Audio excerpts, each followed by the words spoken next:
सुनिए राजा जी पिन्हे दी साड़िया खोले दी के बढ़िया भाईल भोर। नाना ये रानी जी पेन्ह जनी सड़िया अब ही भरल नइखे मनवा मोर।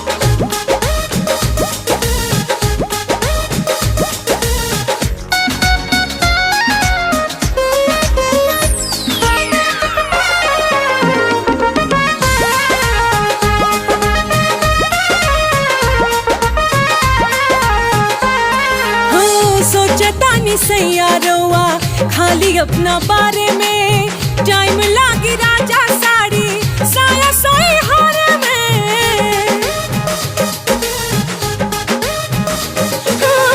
सोचतानी सैयारोवा खाली अपना बारे में